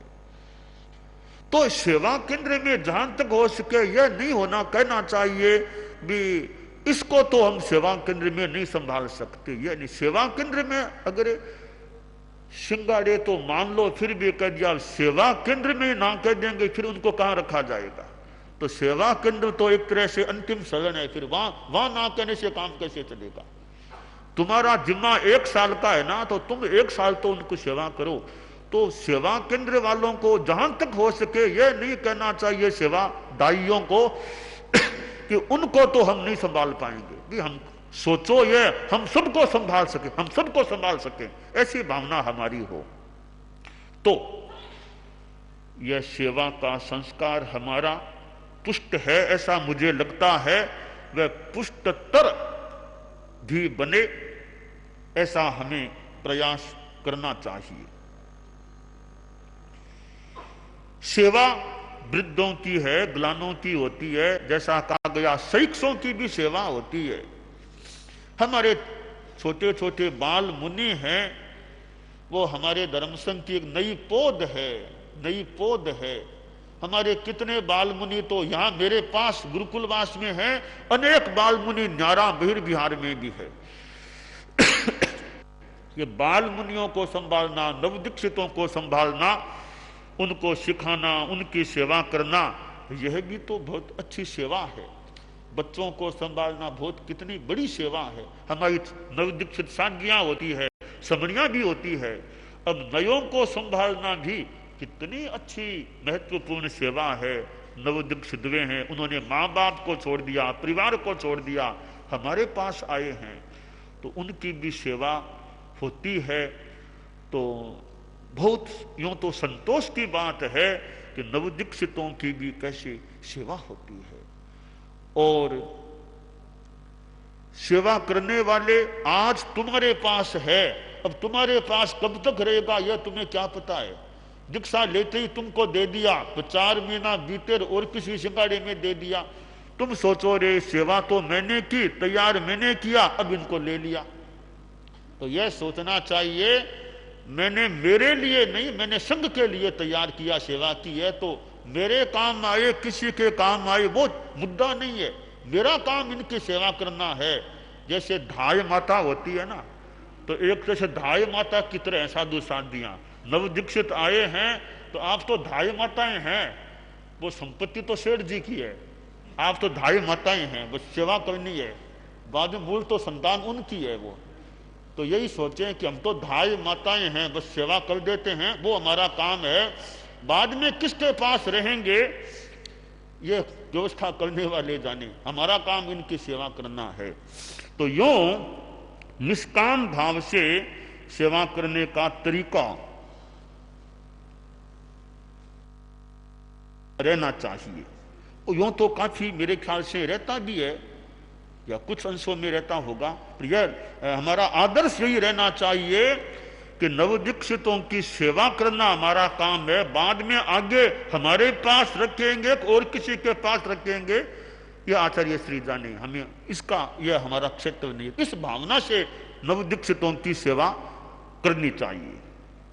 हमारे सेवा केंद्र हैं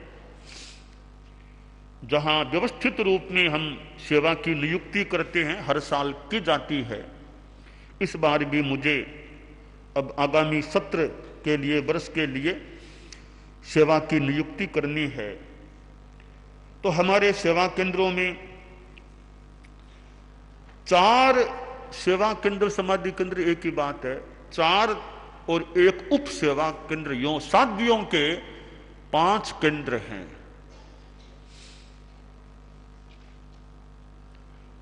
वहां वृद्धों की, रुग्णों की, वहां रखे जाने वालों की मानो वो सेवा होती है। लाडनू हमारा एक प्राचीनतम सेवा केंद्र है। शताधिक वर्षों से जहां मानो एक सेवा का यज्ञ चल रहा है। और वे लाडनू सेवा केंद्र की हवेलियां और वहां की वे सीढ़ियां, गुरुदेव तुलसी को मैंने देखा लाडनू सेवा केंद्र में, क्योंकि आचार्य श्री पधारते तो साधियों की पूछताछ सार संभाल करने के लिए वहां ऊपर पधारा करते थे। आचार्य श्री महाप्रज्ञ जी भी ऊपर चढ़ने में असुविधा भी रही होगी तो नीचे विराजे होंगे कई बार, पर वो सेवा केंद्रों की सार संभाल पूछताछ का काम करते थे। तो लाडनू हमारा ऐसा एक सेंटर है, सेवा का केंद्र है। परम पूज्य गुरुदेव तुलसी की तो वह जन्मस्थली है। परम पूज्य डालगणी की महाप्रयाण की स्थली है। और जहां जैन विश्व भारती जैसी संस्था है, जैन विश्व भारती इंस्टीट्यूट जैसा मान्य विश्वविद्यालय संस्थान है, और जहां हमारे समणियों का मुख्यालय गौतम ज्ञानशाला जैन विश्व भारती में है। मुमुक्षु बाइयां भी जैन विश्व भारती में शिक्षण प्राप्त करती हैं, वहां रहती हैं। और हमारे संत भी वहां अविराम रूप से पिछले वर्षों में रह रहे हैं।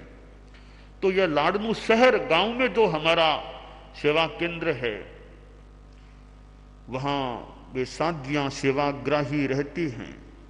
उनके लिए मैं इस बार साध्वी प्रज्ञावती जी, जो साध्वी राम कुमारी जी लाडनू के पास उनकी सहवर्ती थी, साध्वी राम कुमारी जी लाडनू का तो देहावसान कुछ अरसे पहले हो गया था। तो अब साध्वी प्रज्ञावती जी का जो ग्रुप है वह इस बार लाडनू के साध्वी सेवा केंद्र में सेवा का दायित्व संभाले। हमारा एक समाधि केंद्र है, उसका नाम समाधि केंद्र है, बिदासर में है। सेवा केंद्र का ये मानो एक आयाम है समाधि केंद्र। समाधि केंद्र नाम अलग होने का हम एक कारण यह अनुमानित कर लें कि वो मुख्यतया है अग्रणी साध्वियों के लिए है, मुख्यतया वह अग्रणी साध्वियों का सेवा केंद्र है। तो थोड़ी सी मानो पहचान बनाने के लिए इसको समाधि केंद्र संज्ञा दी गई होगी। और समाधि तो सभी को मिलनी चाहिए, पर वो चूंकि अग्रणी साध्वियां है, सामान्यतया अग्रणी के पास कोई सहयोगी साध्वी भी रखी जाती है, जो पर्सनल रूप में भी एक सहयोगी साध्वी भी यथासंभवतया रखी जाती है। तो वह बिदासर है जो हमारे पंचम आचार्य परम पूज्य मगवा गणी का जन्मस्थान है। और हमारा अगला मर्यादा महोत्सव भी सन 2022 का बिदासर के लिए घोषित है, और एक बृहत मर्यादा महोत्सव के रूप में वह निर्धारित है। तो वहां जो साध्वियां हैं, वर्तमान में जितनी साध्वियां हैं वहां सेवाग्राही के रूप में, तो वहां की सेवा के लिए मैं साध्वी कार्तिक यशा के सिंगाड़े को इस सत्र की, आगामी सत्र की सेवा के लिए नियुक्त करता हूं।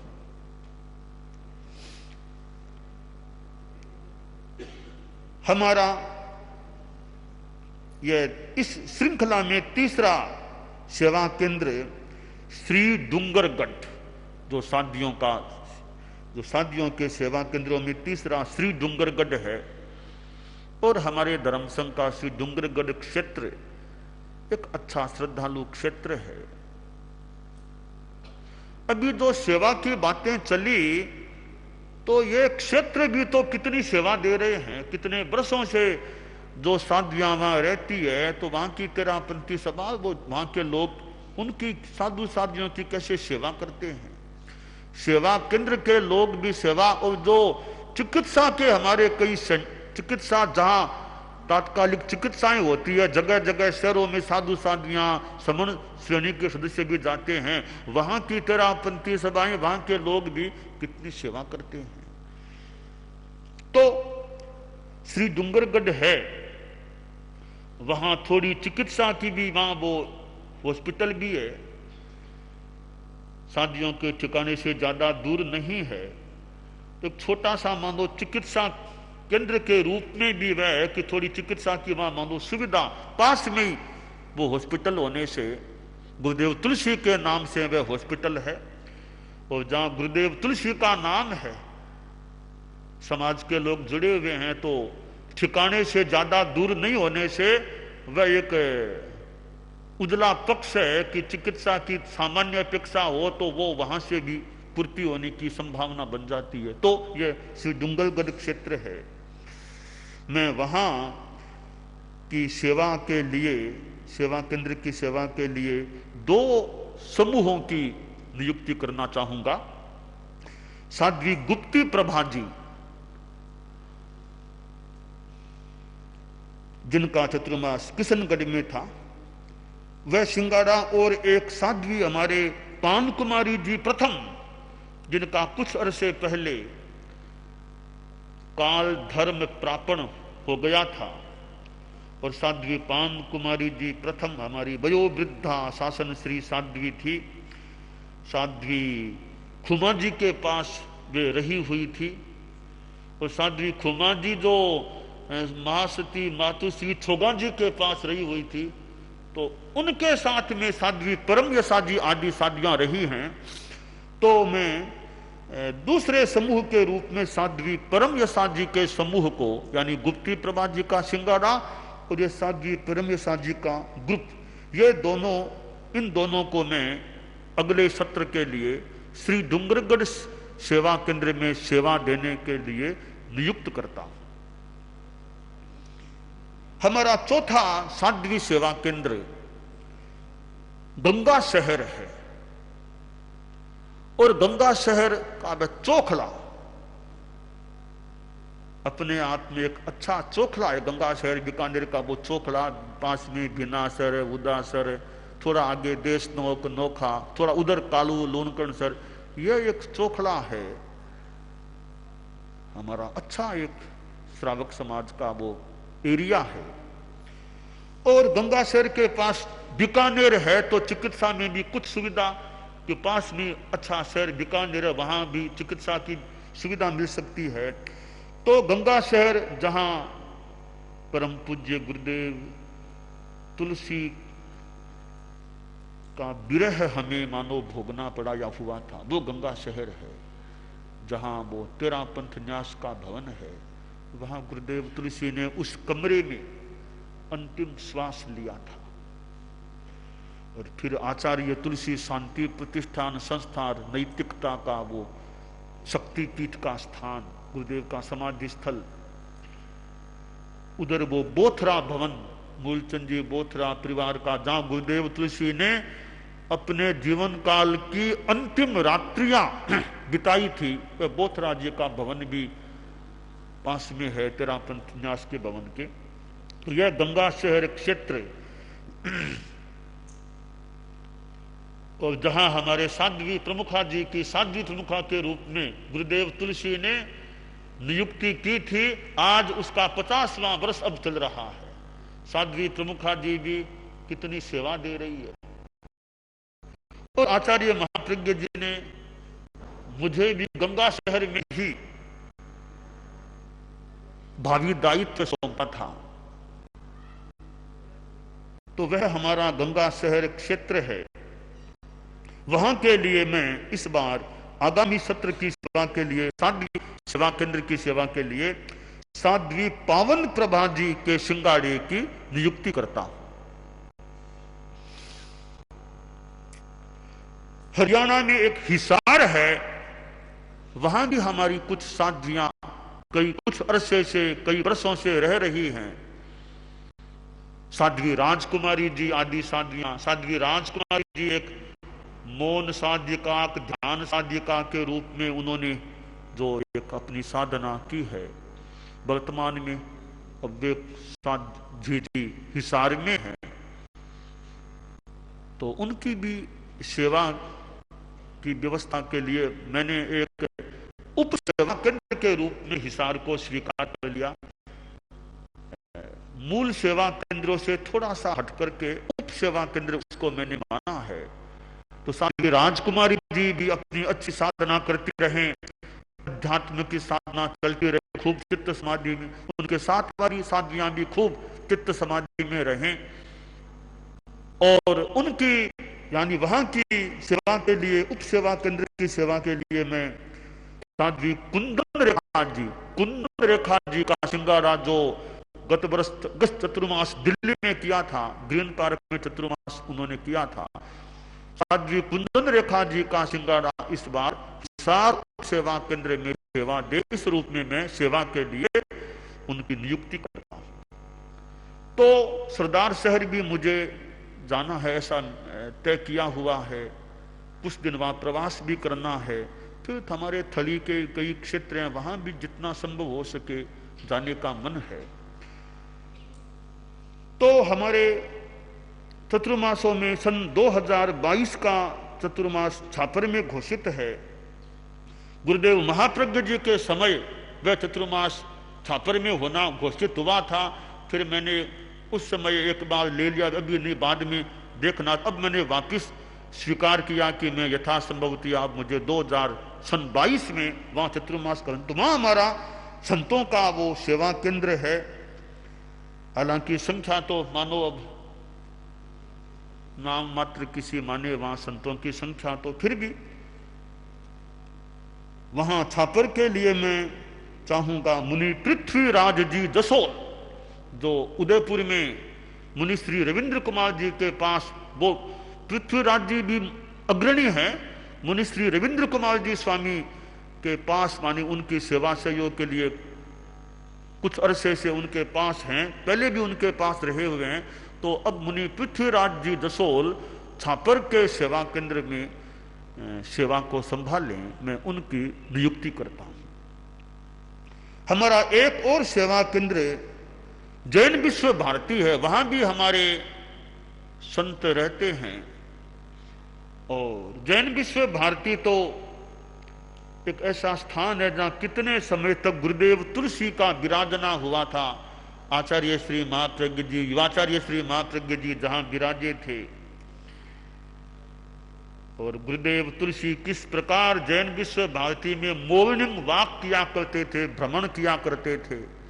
वह वहां का भिक्षु विहार, स्वास्थ्य विहार या भिक्षु विहार नाम, जो मेरा बहुत सेंधा स्थान है। कितने चतुर्मास तो मैंने गुरुदेव के साथ वहां किए, बाद में भी किया है। तो वहां का मानो कमरा स्थान कितना हमारे संतों, हमारे संत भी कितने परिचित हैं जैन विश्व भारती के भिक्षु विहार से, कितने परिचित हैं। गुरुदेव कहाँ विराजते थे, माँ आचार्य श्री महाप्रज्ञ जी कहाँ, आदि आदि कितनी बातें वहाँ की हैं भिक्षु विहार की। फिर पास में अहिंसा भवन भी है, वो भी हमारे चारित्रात्माओं के प्रवास में काम आ जाता है। और काम तो अभ्युदय मकान जो महासभा का, वो भी कई वर्षों पहले वो भी हमारे संतों के प्रवास के लिए, खासकर मर्यादा महोत्सव जैसे समय में वो भी स्थान धराया जाता था। और गुरुदेव तुलसी ने भी कई घंटे, कई दिनों तक वहां भी प्रवास गुरुदेव ने भी किया था। वो अभ्युदय भी एक जैन विश्व भारती में हमारे संतों के प्रवास का स्थान रहा है। और जैन विश्व भारती के चौथी गेट के पास भी एक दो कमरे से वो भी स्थान हमारे संतों के प्रवास में काम आता था। गौतम ज्ञानशाला भी किसी जमाने में संतों के प्रवास में काम आई थी। ऐसे कितने स्थान हैं जैन विश्व भारती के जो मेरे से बहुत परिचित हैं, हमारे कई संतों से भी बहुत मानो परिचित होंगे। तो वह हमारा जैन विश्व भारती जहां अमृतायन है, जहां साध्वी प्रमुखा जी का लंबा प्रवास योगक्षेम वर्ष में वहां हुआ था, वो भी कितना स्थान है। तो वो जैन विश्व भारती है और एक ऐसी संस्था है जैन विश्व भारती जिसको कामधेनु कहा गया, भले जय कुंजर कहा जाए। एक शिक्षा, शोध, साधना जैसी सेवा, अनेक गतिविधियों का वो मानो केंद्र है जैन विश्व भारती। बड़ा महत्वपूर्ण एक स्थान है जहां कितने उपक्रम चलते हैं, जहां मान्य विश्वविद्यालय जहां से संबद्ध है या जिसके परिसर में या जिसके परिपार्श्व में, ऐसा वो जैन विश्व भारती का स्थान। वहां जो हमारे संत हैं, मैं जैन विश्व भारती के संत सेवा केंद्र की सेवा के लिए इस बार मुनि अमृत कुमार जी के सिंगाड़े को सेवा के लिए नियुक्त करता हूं। तो इस प्रकार ये हमारे सेवा केंद्रों की व्यवस्था मैंने बताई है। सभी ये सेवादायी सिंगाड़े खूब अच्छी निष्ठा से, खूब अच्छी भावना से हमारे वृद्ध ग्लान ऐसे जो हैं उनको चित्त समाधि पहुंचाने का प्रयास करें, उनको साता पहुंचाने का, उनकी साधना में सहयोगी बने और वृद्धों आदि की अध्यात्म की साधना भी कैसे और अच्छी होती रहे, इसका भी जितना संभव हो सके हमारे सेवादायी सिंगाड़े साधु साधियां प्रयास करें। और जिन्होंने इस वर्ष सेवा दी है वो भी एक बहुत अच्छा काम किया कि उन्होंने सेवा दी है। अब जैसे जैसे नए सेवा देने वाले पहुंचे, यथा अवसर उनको दायित्व हस्तांतरण करके अब उनको फिर अपने अपने निर्दिष्ट स्थानों की ओर प्रस्थान करना है। तो यह आज का हमारा यह सेवा के उपक्रम से जुड़ा हुआ बसंत पंचमी का दिन है। और हमारे मुनि कुमार श्रमण जी का तो दीक्षा दिवस, मुनि दीक्षा का दिवस भी आज है। इनके साध्वी शशि प्रभा जी, सविता श्री, ऐसे कई हमारे चारित्रात्माएं हैं, उनका तो आज यह दीक्षा दिवस है। तो आज के दिन से इनका भी संबंध हो गया है। कुमार श्रमण जी मुनि भी हमारे बहुत अच्छा विकास करते रहें, अपनी शक्ति ऊर्जा धर्म संघ की सेवा में लगाते रहें, अपनी प्रतिभा, बौद्धिकता, कार्य निष्ठा और सेवा भी जो करते हैं और अच्छी अपने ढंग से करते रहें, खूब अच्छा विकास करते रहें। और कैसे धर्म संघ में और कैसे नए नए आयाम उद्घाटित हों, प्रेक्षा दान और आदि आदि आयाम कैसे ठीक बने, और क्या नई नई बातें आदि आदि का भी स्फुरना चिंतन जैसे जैसे हो चिंतन करना चाहिए और कैसे आगे बढ़े। साधियाँ भी है, शशि प्रभा जी संसार पक्षा बहन है, शशि प्रभा जी, सविता श्री, जो दोनों लाडनों से, तीनों ही लाडनों से ही है। और भी जो चारित्रात्माएं हो, सभी जो आज के दिन दीक्षित हैं, शायद मुझे स्मृति हो गई, कुमार जी खड़े हुए बोले भी थे, तो सभी खूब विकास करें। और पता नहीं कितने वीर बिहार में हमारे समणी शील प्रज्ञा जी है, तो समणी है, ये भी लाडनों से ही होती है। और मैंने आज इनका श्रेणी आरोहण भी भीलवाड़ा में विकास महोत्सव के दिन होना निर्णीत घोषित कर दिया है। यह भी खूब कितने एकांतर वर्षी तप एकांतरों में लगी हुई है, कितनी तपस्या कर रही है, अपनी अच्छी साधना करते रहे। साध्वी शशि प्रभा जी भी सेवा का काम, साधियों की है चिकित्सा सेवा आदि काम है, उनमें खूब सेवा करना बहुत बढ़िया काम है। तो सेवा आदि आदि जैसे काम हैं उनमें सविता श्री भी खूब अच्छा विकास करते रहे। तो हमारे सभी भले वीर बिहार में कोई हो जो दिन दीक्षित आज के कल के, ये इतनी महत्व की बात नहीं, महत्व की बात है दीक्षा हो जाना। जो भी दीक्षित हैं वे सभी, हम सभी खूब अच्छा विकास करते रहें, यह हमारे लिए कमनीय है। तो हमारे धर्म संघ में जो वृद्ध ग्लान, इनके सिवाय और जो भी सेवा सापेक्ष हैं उनकी सेवा करना हमारा मानो धर्म है। तो हमारे धर्म संघ में साधु साधियां, समण समणियां खूब अच्छे ढंग से यथा योग्य अपनी सेवा देते रहें। हमारे बाल मुनि छोटी साधियां भी भावना रखें कि जहां सेवा की जरूरत हो हम सेवा के लिए तैयार रहें, जहां जितनी कर सकें सेवा के लिए तैयार रहें। और हमारे वीर बिहार में बाल मुनि वो भी भावना रखें, जहां कहीं सेवा की अपेक्षा हो हम सेवा के लिए कटिबद्ध रहें, सन्नद्ध रहें, तैयार रहें। तो अब सेवा तो गुरुदेव तुलसी ने कितनी सेवा की थी, आचार्य महाप्रज्ञ जी ने, और गुरुदेव तुलसी ने तो लंबे काल तक कितनी सेवा करते थे। रात के कितने बज जाते। कभी कभी कोई संत हमारे बोलते, जब गुरुदेव का पुराने का होता तो घड़ी देख लो दिनांक बदली या नहीं, घड़ी देख लो दिनांक बदली या नहीं, यानी 12 बजे के बाद तक कई बार विराजे रहते। लोगों से बात करना, काम करना, और मर्यादा महोत्सव होता तो कोई कमरे में विराज जाते, जहां भी ओगा लगवा लेते, अपना काम में चतुर आदि व्यवस्था कामों में लग जाते। कितनी सेवा गुरुदेव 60 वर्षों के लगभग का उनका कालमान, आचार्य काल का, गणाधिपति काल का, कितने लंबे काल तक उन्होंने हमारे धर्म संघ की उन्होंने कितनी सेवा की थी, और जनता की कितनी सेवा की। कहाँ दक्षिण भारत, कहाँ यह रायपुर, कहाँ कोलकाता, कहाँ उड़ीसा, कहाँ बॉम्बे, कहाँ कहाँ पधारे थे। वो भी तो एक सेवा ही थी। तो हमारे परम पूज्य आचार्यों ने भी कितनी सेवा की है। तो हम सभी जितनी अपने बलबूते के अनुसार जितनी शक्ति हो, जितनी उर्मा हो, जितनी क्षमता हो, उसके हिसाब से हम सेवा करने की भावना रखें, यथोचित सेवा करने का हम प्रयास भी रखें। हालांकि ये सेवा है तो दिमागी सेवा भी होती है, एक वो भी दिमाग की सेवा भी सेवा होती है, वो भी उसका भी अपना महत्व है। आज हमारा विषय वो मुख्यतया ये शारीरिक मानसिक वो सेवा का आज का विषय है, इसलिए उस पर आज ज्यादा चर्चा वैसे की जा रही है। उसकी बड़ी उपयोगिता भी है। एक किताब तुम कम लिखो तो चलेगा, पर सेवा तो तत्काल करनी। तुम 10 किताबों में 8 लिखो कोई बात नहीं, पर सेवा की जरूरत है। ऐसा नहीं कि 10 में से 8 की सेवा करेंगे, 2 को छोड़ देंगे, ऐसा नहीं। किताब 2 छोड़ दो, 2 सभ्यों को नहीं छोड़ना चाहिए, वो उनकी तो सेवा करनी। तो इसलिए कहीं कहीं ये साहित्य सृजन, व्याख्यान कला, इनकी अपेक्षा भी यह जो सेवा है परिचर्या के रूप में यह ज्यादा महत्वपूर्ण बन जाती है। तो हम सेवा की भी भावना रखें कि जो छोटा मोटा काम जैसा मौका लगे। मुझे स्मृति हो जाती है गुरुदेव तुलसी की। मैं बाल मुनि था, सरदार शहर में गुरुदेव तुलसी गदैया जी का जो नोरा है, श्री समोसर नोरा है, वहां ऊपरले वाले कमरे के पीछे विराजे हुए थे। अपराह्न का समय था तो गुरुदेव विराजे थे पट्ट पर, कुछ बूंदे आनी शुरू हो गई। तो मैं ठिकाने, मैंने सोचा रे बूंदे आ रही है, मैं गुरुदेव के पास जाऊं, कोई वहां काम होगा। तो मैं गुरुदेव के पास पहुंचा। संभव थे गुरुदेव अकेले ही विराजे हुए थे। मैं वहां चला गया तो छांटे आ गई, तो वो पट्ट पर भी छांटे लगने की, थोड़ा फुले में विराजे थे संभव थे, तो पट्ट को अंदर लेना था।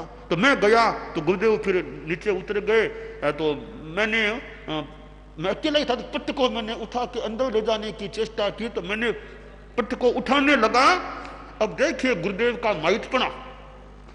तो गुरुदेव ने पट्ट पर हाथ रखा कि लो एक ओर से मैं, एक ओर से तुम उठा के अंदर ले जाते। यानी उनका भाव था पट्ट पर हाथ रखा, संभव तुम मैं दोनों मिलकर उठा लेते पट्ट को। तो यानी कितना उनका माइटपना कर दें, चाहे क्या कहें वो। तो फिर मैंने ऐसा होने नहीं दिया। मैंने कहा नहीं ऐसा नहीं, मैं खुद पट्ट को उठा करके ले गया। तो खैर मैं ये बता रहा हूं कि वो तो हमारे नाथ थे, सम्राट थे, मालिक थे, वो भी तैयार हुए कि मैं तुम्हारे इसमें भी उठा के ले जाऊं अंदर, कि तू अकेला बालमुनि है, मैं भी सहयोग करूं। तो ये मुझे लगा उनका भाव था कि अकेला बच्चा है, मैं भी साथ सहयोग कर दूं। तो सेवा में पद कहीं कहीं गौण है, कहीं पद भी गौण है। वो सेवा मुख्य होनी चाहिए। पद तो पड़े हैं, पद तो चलते रहेंगे, ऐसा करते हैं मानो, पर मौके पर पद की बात को इतना ध्यान न देकर वहां सेवा की जरूरत है। वहां सेवा के जहां अपेक्षा लगे, हर समय की बात नहीं, जहां अपेक्षा लगे वहां कौन अग्रणी कौन क्या छोड़ के सेवा करें हम, इसका महत्व है। तो हम यह सेवा की भावना बनाए रखें, यह काम्य है।